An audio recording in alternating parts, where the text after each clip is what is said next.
Hello everyone. So this is part 5th of class 9th science chapter matter in our surrounding. तो previous video में हमने kelvin scale पढ़ा, Celsius scale पढ़ा और उनकी conversion भी पढ़े, यानी कि कुछ न्यूमेरिकल्स भी क्वेश्चंस करे थे उनसे रिलेटेड हमने। अब इस वीडियो में हमने जो सॉलिड, लिक्विड और गैस पढ़े हैं उनका हम इफ़ेक्ट देखेंगे टेम्परेचर पर, कि हम सॉलिड को लिक्विड में कैसे चेंज करते हैं, लिक्विड को गैस में कैसे चेंज करते हैं और वापस गैस को लिक्विड में और लिक्विड को सॉलिड में कैसे चेंज करते हैं। तो इसका पूरा इफ़ेक्ट देखेंगे कि कैसे कैसे होता है इस वीडियो में। तो change of state of matter, हमने फिजिकल प्रॉपर्टी के बेसिस पर जो तीनों पढ़े थे, सॉलिड, लिक्विड, गैस क्लासिफिकेशन, उनका चेंज कैसे होगा। तो अगर हम उनका टेम्परेचर चेंज करें और उनका प्रेशर चेंज करें, इन दो तरीके से उनका चेंज हो सकता है। तो सबसे पहले हम बात करते हैं कि अगर हम उनका टेम्परेचर चेंज करें तो क्या इफ़ेक्ट पड़ता है। तो सबसे इस वीडियो में हम खाली effect of change of temperature ही पढ़ेंगे। तो इसमें सबसे पहला पॉइंट है कि सॉलिड को हम लिक्विड में कैसे चेंज करेंगे। हमने तीन क्लासिफिकेशन पढ़े थे, सॉलिड, लिक्विड और गैस। अब एक एक करके सबका चेंजिंग देखेंगे कैसे चेंज होते हैं।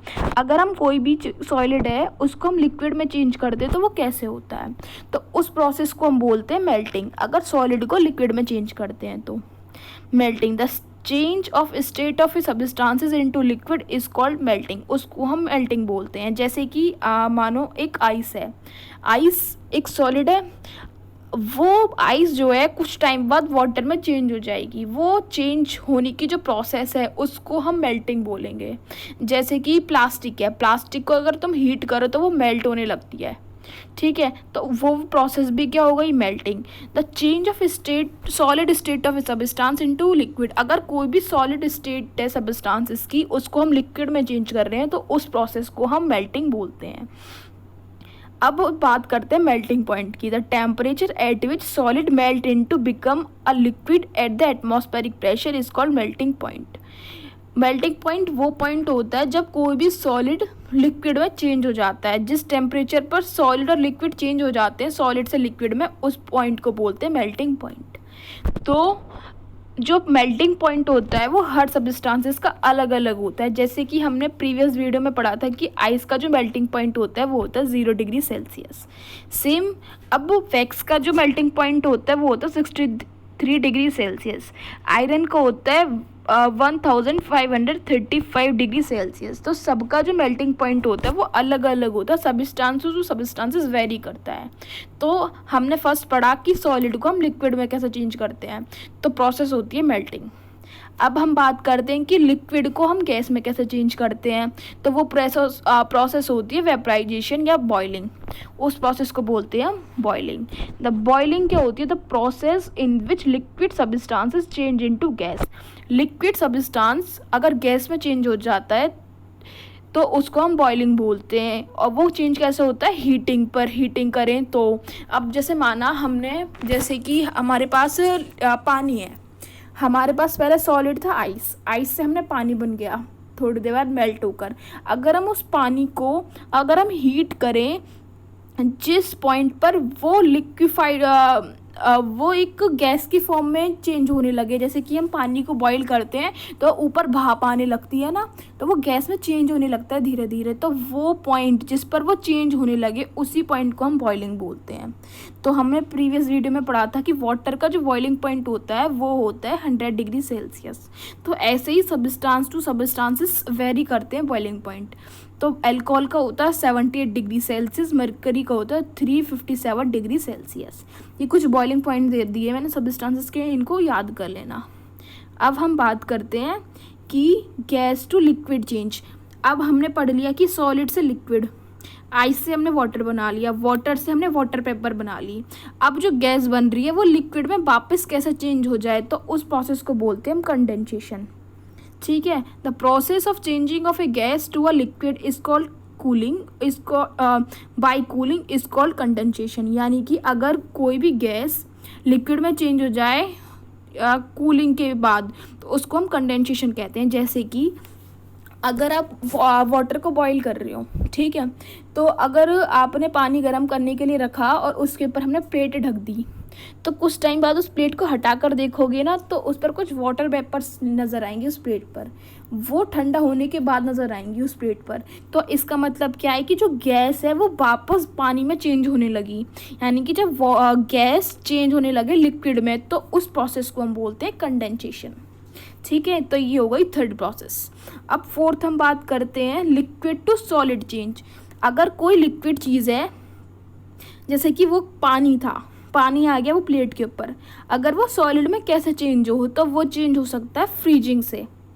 ठीक है, फ्रीजिंग से। तो इसके लिए दो फ्रीजिंग की डेफिनेशन है, the process of changing a liquid into a solid bye cooling is called freezing. जैसे कि उस पानी को अगर हम फ्रीज में रख दें, उस प्लेट को ही हम फ्रीज में रख दें, तो थोड़ी देर बाद देखेंगे थोड़ी थोड़ी आइस जमने लगती है उसके ऊपर।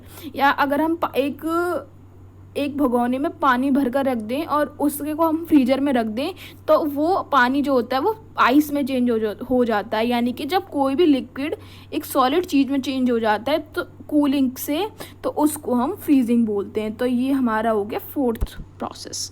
फर्स्ट था मेल्टिंग, सेकंड था बॉइलिंग, थर्ड हो गया कंडेंसेशन, फोर्थ हो गया हमारा फ्रीजिंग।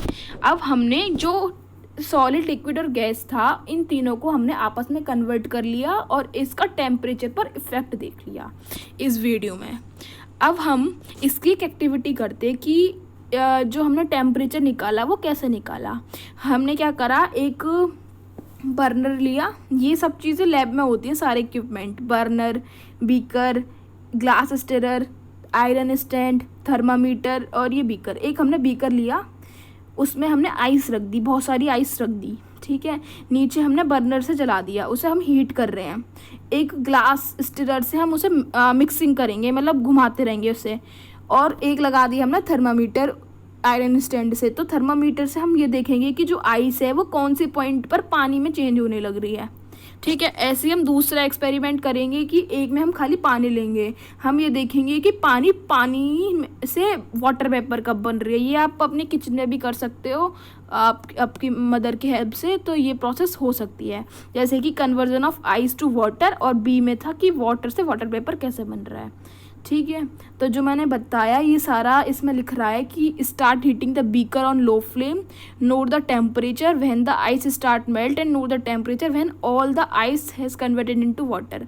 वो टेम्परेचर नोट करना है जहाँ से आइस मेल्ट हो रही है, और वो टेम्परेचर लिखना है जहाँ से आइस जो है वाटर में कन्वर्ट हो रही है।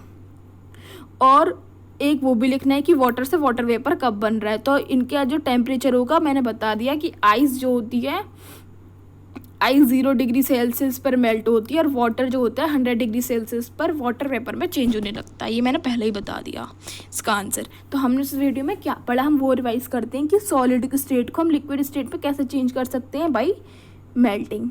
अब लिक्विड को गैस में कैसे चेंज कर सकते हैं, बाई बॉइलिंग। अब गैस को वापस लिक्विड में कैसे चेंज कर सकते हैं, कंडेंसेशन से। और लिक्विड को वापस सॉलिड में कैसे चेंज कर सकते हैं, फ्रीजिंग से।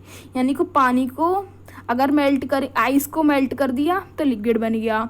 ठीक है, अब वाटर को हम लिक्विड यानी कि वाटर बन गया, वाटर को हम बॉईल कर रहे हैं तो वाटर वेपर बन गई, और वो पानी जो प्लेट पर आ गया उसे ठंडा, वो कंडेंसेशन होकर ठंडा हो गया, उस पानी को हम फ्रीज कर रहे हैं तो वो क्या बन रहा है, सॉलिड बन रहा है। तो ये सारी चीज़ आपस में कन्वर्ट हो सकती हैं by the effect of temperature. अब हम इस वीडियो में इतना ही पढ़ेंगे। So thanks for watching this video.